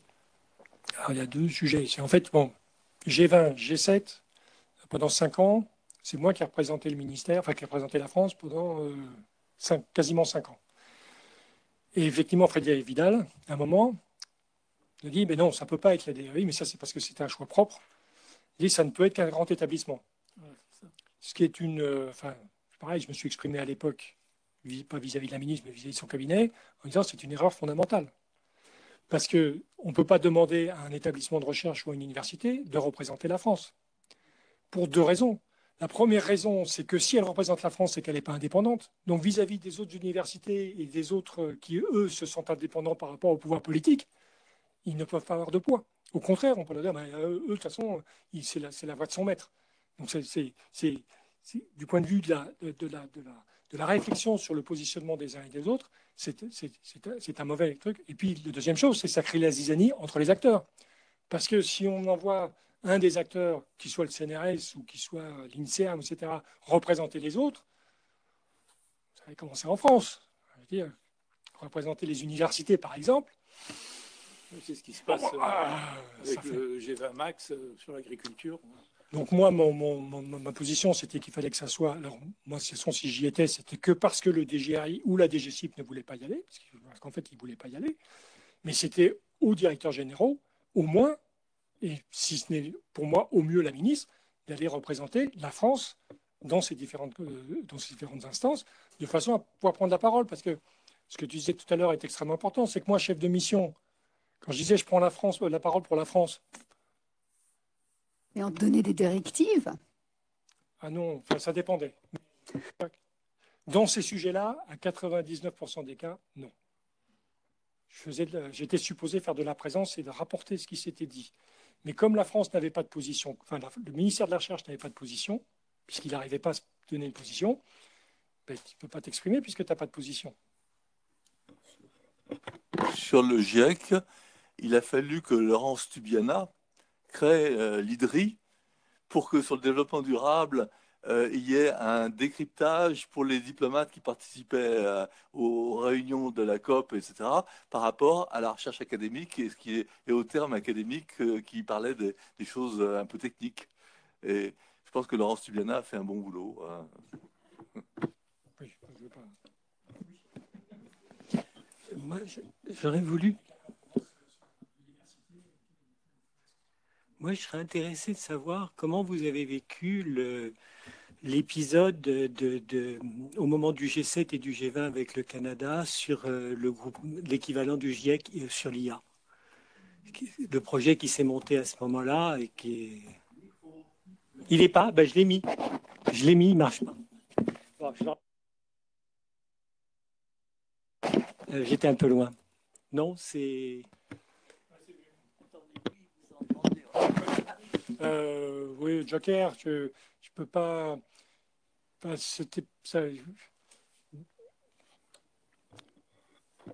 je dirais que il y a des domaines, enfin, depuis le départ, enfin, depuis que ce sujet était sur la table, ça a été essentiellement un sujet élyséen, avec cette conviction que l'IA, c'est avant tout une question d'innovation, c'est aussi avant tout une question économique et que ce n'est pas une question de recherche.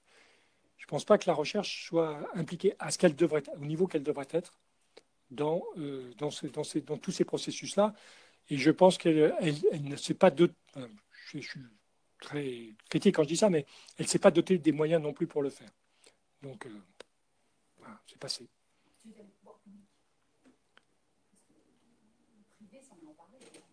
Oui, alors je parle de la recherche publique, effectivement.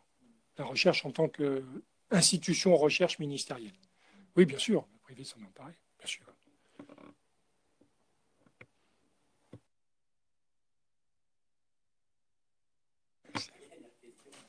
Quelqu'un en parlait là. Donc ça me fait penser justement à un moment en particulier que tu as dû vivre aussi, comme nous tous. Pardon, le moment en particulier que nous avons tous vécu, c'est le Covid. Est-ce qu'il y a eu une véritablement approche ici un peu internationale au niveau du ministère face à cette épidémie? Ou alors on a pris, comme tout le monde, on a tous été un peu désemparés? Je pense que la deuxième partie de ta remarque est assez représentative de la réalité. En fait, là, pour le coup, il y a eu une cellule Covid qui impliquait tous les ministères, dans lequel le ministère de la Recherche était impliqué, mais pas plus, pas moins que les autres ministères. Nous, le grand sujet, c'était un gros sujet. Alors, le gros sujet du ministère, c'est qu'est-ce qu'on fait des universités en période de confinement. Et ça a été un énorme sujet, avec une mobilisation générale du monde universitaire assez exceptionnelle. Donc, de ce côté-là, la capacité de transformer les cours en accès direct à des cours en visio, ça a été, enfin, quand on y réfléchit a posteriori, ça a été extraordinaire ce qui s'est passé en France de ce côté-là. Et nous, par rapport à ça, nous, purement international, ce qui s'est passé, c'était surtout toute la question des étudiants français à l'étranger et la question des étudiants étrangers en France. Et l'essentiel de notre action a été polarisé sur comment on fait pour faire revenir les étudiants français et comment on fait pour pallier les problématiques purement matérielles des étudiants étrangers en France qui se retrouvaient tout seuls dans une université avec pas de cantine, avec pas de machin, etc. Donc ça a été des sujets très matériels, très immédiats. Bon, après, on a suivi, comme tout le monde, toutes les vicissitudes scientifiques, mais c'était surtout au ministère de la Santé que se géraient toutes les questions de vaccins, etc. Mais on était bien informés, pour le coup, dans la cellule Covid. Et puis moi, j'étais déjà plus ou moins en partance, puisque c'est à l'issue du premier confinement que j'ai migré à l'extérieur du ministère.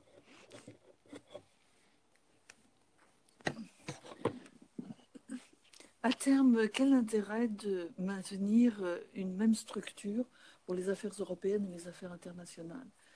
Et quels sont les inconvénients, en particulier pour les affaires européennes, d'avoir la même approche que les affaires internationales? Alors, c'est une très bonne question que je te remercie mille fois d'avoir posée parce que c'est totalement interdépendant. Tu ne peux pas discuter avec l'Allemagne sans discuter de la question communautaire et tu ne peux pas discuter de l'Allemagne et du communautaire sans réfléchir à l'action que tu vas faire sur l'Afrique. Donc, tout ça, c'est complètement lié. Il n'y a pas une affaire européenne, ce sont deux sujets différents. L'Europe, c'est une entité juridique bien construite dans laquelle on participe, et l'international, c'est le droit international, et tout ce qui s'ensuit.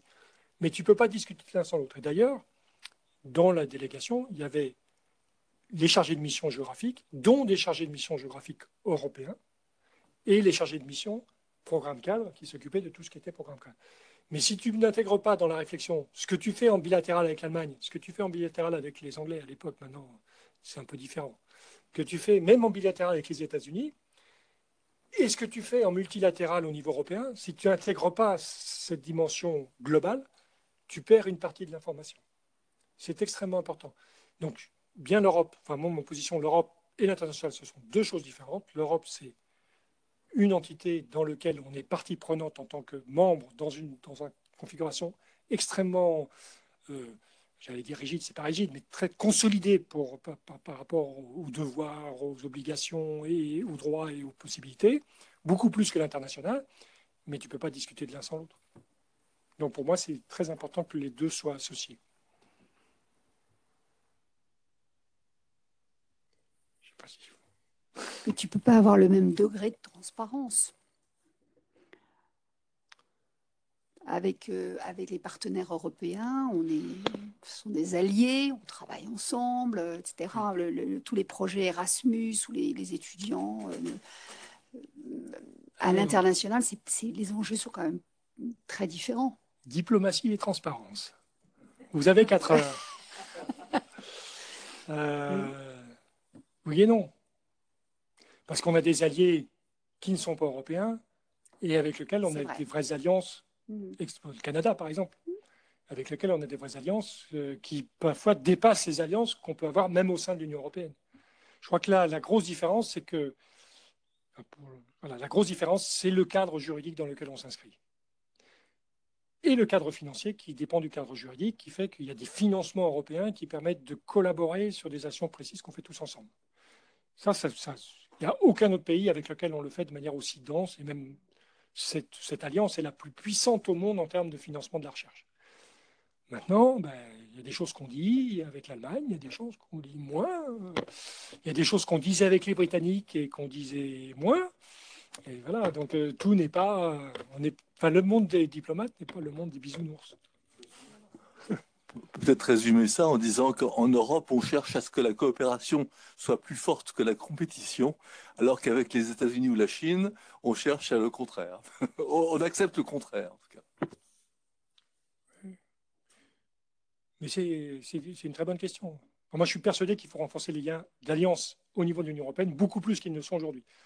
Sauf que tu t'aperçois, comme tout le monde, que en Europe, tout le monde n'est pas forcément du même avis.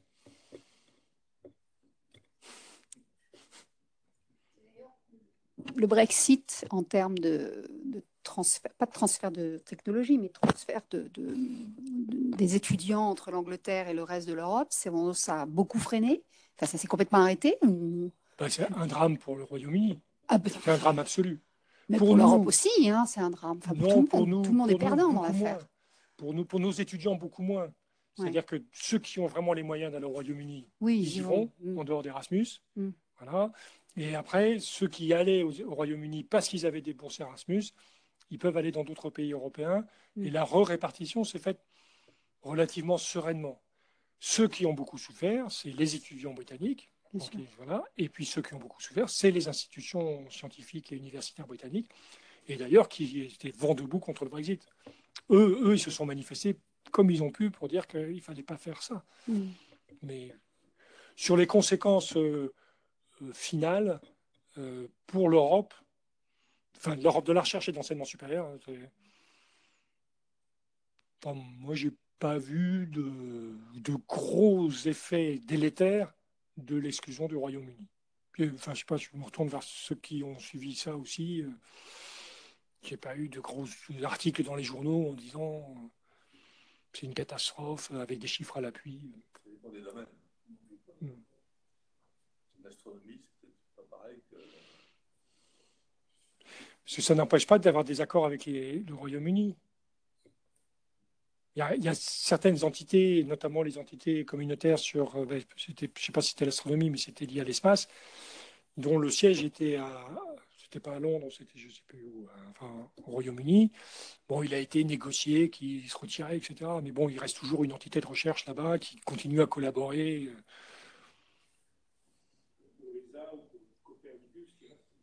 Voilà.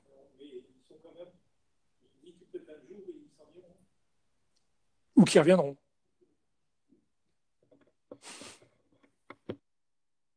Une question que je ne sais pas bien formuler, mais en quoi la forte identité de pouvoir scientifique est un peu incompatible avec le pouvoir politique?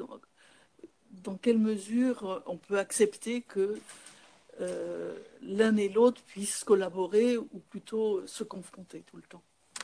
Alors, c'est une excellente question. Depuis, je vais dire 45 ans que je fais de la recherche, c'est une question que j'entends régulièrement, c'est de dire les politiques n'écoutent pas suffisamment les scientifiques. Donc, j'ai été des deux côtés.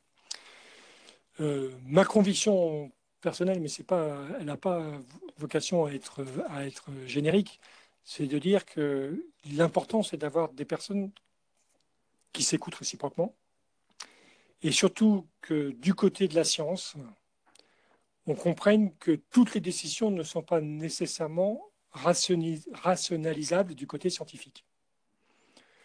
Je vais citer un seul exemple, mais qui vient comme ça, mais qui n'est peut-être pas le bon exemple, etc. Mais c'est l'histoire de la taxe carbone sur les autoroutes, etc. Rationnellement, c'est évident qu'il faut faire quelque chose pour éviter qu'il y ait trop de poids lourds sur les routes françaises. Après, politiquement et sociologiquement, et je pense que la grosse difficulté, elle est là, c'est qu'il faut que les chercheurs acceptent qu'à un moment, une décision politique ne prenne pas pour racine la question scientifique, mais qu'elle prenne pour racine, parce que c'est son mandat, parce que c'est son fonction, la partie sociétale. Et le principal pour un politique, et les politiques aujourd'hui sont bien au courant de cette situation, c'est important, c'est de répondre aux besoins de la société.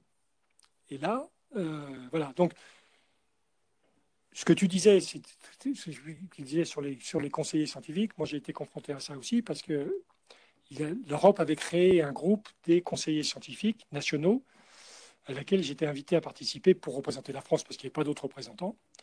Et à l'époque, j'avais essayé de faire en sorte que la France désigne un conseiller scientifique. On avait réussi, c'est à l'époque de Roger Genet, on avait réussi à faire nommer Marion Guilloux par intermittence parce que Marion était le représentant du ministre de l'Agriculture en sciences.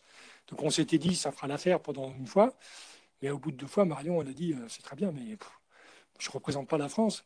Et je n'ai pas réussi à faire en sorte qu'il y ait une nomination quelconque de quelqu'un pour aller à ces manifestations où il y avait le conseiller scientifique du Premier ministre du Portugal, le conseiller scientifique britannique, etc. Et la conseillère scientifique à l'époque de la Commission qui échangeaient des points de vue très informels sur qu'est-ce que c'était que le conseil scientifique. En France, on n'a pas du tout cette culture-là. On n'a pas de conseiller scientifique et on a du mal à faire en sorte d'avoir une voix associant la partie, accordant la démarche scientifique avec la démarche politique. Et un des derniers exemples que j'ai aussi d'échec, si ceux qui s'en souviennent, c'est la création du conseil scientifique quand il y a eu la stratégie nationale de la recherche et de l'innovation. Il y a eu un conseil scientifique, ce n'était pas le premier, mais il y en a eu, en tout cas à cette époque-là, il y a eu un conseil scientifique qui a été créé avec les comités scientifiques de l'époque. Ils étaient une quinzaine. Je crois qu'ils se sont réunis 3 fois. Et pour constater qu'ils n'étaient absolument pas d'accord. Et qu'en tout cas, les messages qu'ils donnaient ne correspondaient pas du tout aux politiques. Et ça s'est effondré. Donc, je pense qu'il y a un gros chantier derrière.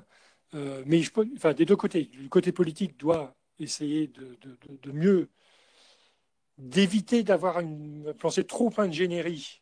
Je veux dire, les écoles d'ingénieurs, pour dire très clairement, par rapport aux scientifiques de type académique, parce qu'il y a quand même un poids on parlait de l'IA tout à l'heure, mais je suis absolument persuadé que l'ingénierie dans ces choix-là est beaucoup plus importante que l'université. J'ai une position qui s'appuie sur aucune donnée concrète.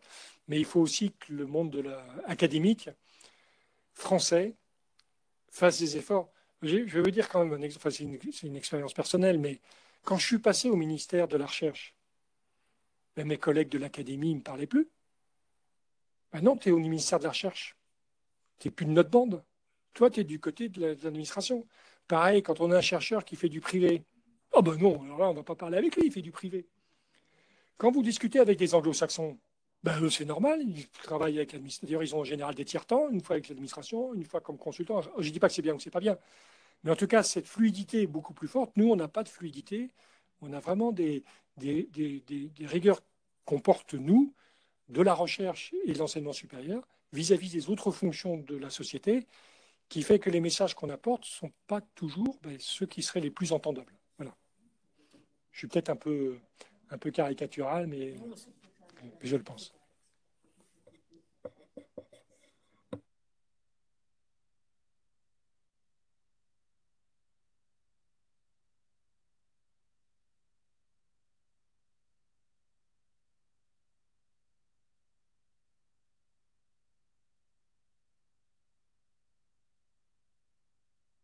Chignac, qui était secrétaire permanente de l'Académie des sciences, qui avait été nommé ambassadeur permanent.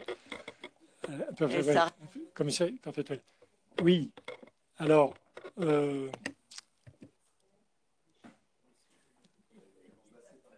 ambassadeur de la science, c'était le niveau diplomatique le plus diplomatique, je ne sais pas quel est le terme, qu'on puisse imaginer. D'autant plus, en plus de ça, Mme Brechignac, je ne sais pas si vous l'avez côtoyée, mais bon, elle disait ce qu'elle avait envie de dire. Je veux dire, elle n'était pas porteuse d'un message, on peut dire un message politique national. Elle était peut-être porteuse de son message. Alors, pour le coup, purement dans l'académisme français. Et qu'elle représentait l'Académie française. Enfin, l'académisme au niveau français. Très bien, j'ai bien compte. Mais quand on nomme un ambassadeur pour un État, en général, on essaye quand même que cet ambassadeur soit le porte-parole d'une politique de l'État. Et il faut savoir que la politique de l'État, pareil, le MAE le sait bien, elle change à chaque élection. Voilà, donc vous avez, moi j'ai fait François Hollande, voilà, il y a eu Emmanuel Macron. À un moment, j'ai même eu Jospin avant, et puis qui a été remplacé par. Non, c'était l'époque de l'arrivée de Chirac en tant que Premier ministre. Inutile de dire que la politique, changer diamétralement. Et donc, quand tu es ambassadeur, le métier d'un ambassadeur, ben, soit c'est de changer, soit de dire, ben voilà, j'endosse la politique. Donc, le mot ambassadeur était très, je dirais, très politique conviviale là-dessus, mais je ne pense pas qu'elle ait jamais été mandatée réellement pour porter un message politique autre qu'on est tous amis et on a envie de travailler tous ensemble. Ce qui est très bien. Alors, pardon, mais aussi sur les liens entre le politique et la science, il y avait eu à l'Élysée, je lis le titre, c'était le Conseil présidentiel de la science qui avait été créé. Et d'ailleurs, une semaine après, une des membres en avait démissionné, si vous vous souvenez. C'était quand même assez illustratif quand même de la parole scientifique et des liens qu'il peut y avoir avec la politique. Alors après aussi sur la représentation, au G20, il y a anime aussi le réseau des Chief Scientific Advisors, donc on n'en a pas en France. Et ça a été donc c'est la DGRI qui représente la France à ce réseau des conseillers nationaux qu'on n'a pas. C'était DGRI, puis ça a été Cyril Moulin, chef du. Tu m'envoies absolument ravi parce que quand j'étais à ces réunions du Chief Scientific Advisor, j'y suis allé 3 fois. Donc là où on avait fait nommer Marion Guillou une fois, je me suis retourné 3 fois vers le cabinet en disant mais j'ai aucune légitimité pour être là-bas, mais par contre il faut qu'on y soit parce qu'il s'y passe des choses importantes. Et j'avais proposé que ça soit le DGRI et on m'avait dit non. Mais ça repose la question de la place qu'on veut y avoir. Par exemple, les Britanniques, je comprends qu'ils avaient un chargé. Alors, bon, le G7, le G20, c'est pas le même aussi, les mêmes effets. Hein. Le G7, entre partenaires sur les sujets souverains ou de sécurité. Le G20, bon, il y a la Russie, on peut pas avoir de communiqué commun, c'est un peu compliqué. Pour autant, les Britanniques, il y avait un chargé de mission pendant, je crois, 6 mois, 7 mois sur place et qui coordonnait donc pour l'enseignement supérieur recherche. Donc, ça a une toute autre dimension que le traitement qui est fait par le MESRI, qui est, voilà, après-demain, il y a une réunion, qu'est-ce qu'on dit? C'est pour avoir été oui, mais... dans la maison témoin et participant. Réactif, mais pas proactif. Je vais encore vous raconter une anecdote, mais c'est une anecdote. Quand je suis arrivé à la DRIC, j'ai dit au directeur de l'époque, Daniel Vitry, je lui ai dit, ça serait quand même bien qu'on rencontre les organismes de recherche pour essayer de voir un petit peu ce qu'ils font à l'international. Et le premier organisme de recherche qu'on a rencontré, c'était l'INSERM. Donc, il nous a invités en grande pompe, qui nous a montré avec un très beau diaporama ce qu'il faisait à l'international, ce qui était tout à fait remarquable, etc. Puis, je ne sais pas pourquoi, à un moment, dans ma tête, j'ai dit mais vous avez des relations avec l'Office mondial de la santé, l'OMS? Et puis, la directrice de l'époque dit non. Puis, elle passe à son diaporama, etc. Puis, il y a un chargé de mission derrière, qui est d'ailleurs venu à la DGRI après, qui a levé le doigt et qui a dit mais le directeur général adjoint de l'OMS, ce n'est pas quelqu'un de l'INSERM? Alors elle se retourne et dit ah ben oui, c'est vrai. Et ça, c'était caractéristique. C'est-à-dire qu'on avait des fonctionnaires français, et je ne devrais pas parler de l'INSERM parce que je pense que c'est assez générique, qui partaient à l'étranger, qui investissaient dans le multilatéral, et qui considéraient qu'à partir du moment où ils étaient dans le multilatéral, et leurs organismes, de la même manière, vous êtes parti, il est hors cadre. Je ne vais pas dire pour ma propre situation, mais moi j'étais détaché d'un organisme de recherche. Bon, bref, mais à partir du moment où j'étais au ministère, très bien. Et ça pose la question de l'organisation de l'influence. Je trouve que, collectivement, on peut constater qu'on le fait mal à l'international. On le fait mal aussi entre administrations de la recherche vis-à-vis des autres administrations. Pour donner une autre illustration, par exemple, si certains organismes le font bien, si on entend dire que, par exemple, à chaque nouveau ministre, le CEA propose 2 CV comme conseiller, ok. Elisabeth Vergès et moi, Elisabeth, qui était chef du SSRI à un moment, on s'est retrouvés à la première journée de l'influence, du réseau des cadres du CNRS qui sont en poste en dehors du CNRS. Bon, à ma connaissance, il n'y a pas eu de deuxième journée. Donc, il y a quand même eu une tentative. Mais elle disait, c'est quand même... elle a témoigné, le jour, pour te rejoindre, le jour où j'ai été nommé chef du service de la stratégie de la recherche, en fait, on m'a jamais appelé. Ou éventuellement pour travailler sur un dossier du moment. Mais voilà, ça n'a pas été... Donc, le CNRS n'organise pas sa propre influence. Alors là, il y a une fondation... Patrick Nedelec y a passé un petit peu, Anne Femme, enfin bon, voilà, peut-être que ça va changer.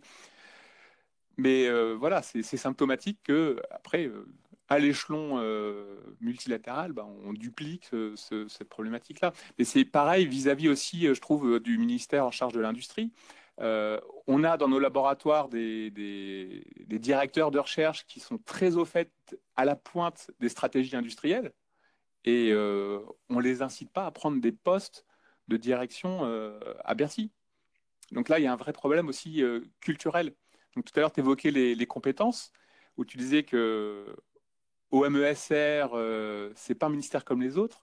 En fait, moi, j'ai pu travailler avec 4 administrations centrales, chacun dit ça. Tu l'as dit, les diplomates, c'est pas des bisounours. À la recherche, par parcours, un professeur, un directeur de recherche, voilà, c'est construit tout seul. Donc, quand il arrive au ministère, il sait se débrouiller tout seul. Hein. Il attend pas forcément une directive surplombante. Mais c'est après, donc chacun a un champ, chacun a des actions, un périmètre différent. Donc c'est peut-être ce brassage aussi culturel qu'on n'arrive pas à faire. Par exemple, peut-être qu'au MESR, il n'y a peut-être pas assez d'attachés. Voilà, mais au service stratégie de la recherche, est-ce qu'il y aurait davantage de panachage à faire, ce qui aiderait peut-être des administrateurs civils qui, eux, après, dans leur carrière, évoluent. Donc ça, ce serait une autre forme d'influence. Ce serait davantage faire venir des administrateurs civils qui sont en circulation avec les autres ministères. Enfin, je ne sais pas. Donc c'est ce problème d'influence quand même qui nous limite, qui limite l'action de la recherche et des politiques de recherche dans l'ensemble administratif. Juste, celui qui s'était vraiment intéressé à cette affaire-là et qui a vraiment voulu le faire, c'est Thierry Mandon. Donc, quand il était secrétaire d'État, lui, je crois, et quand il était secrétaire d'État, il a vraiment fait en sorte, enfin, incité tous les ministères à avoir qu'il était prêt à déléguer un poste du ministère de la Recherche dans chacun des ministères. Fin de non-recevoir. Oui, à propos de stratégie des organismes par rapport au ministère, j'ai été responsable du service d'analyse stratégique du CNRS, que j'ai fondé même. Quand on écrivait le plan stratégique du CNRS, on discutait bien sûr avec le ministère pour savoir c'était notre financeur principal, donc ce qui pouvait être acceptable ou pas acceptable, avec les industriels, avec les directions scientifiques des grandes industries. Mais on ne voulait pas se faire dicter par le ministère de la Recherche quelque chose qu'on n'avait pas décidé nous-mêmes.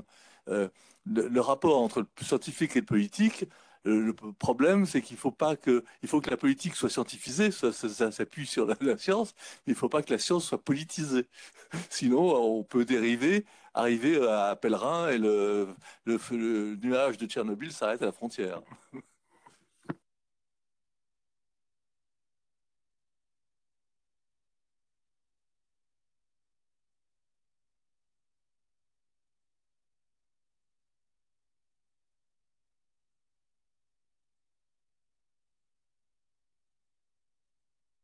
Merci beaucoup à tout le monde.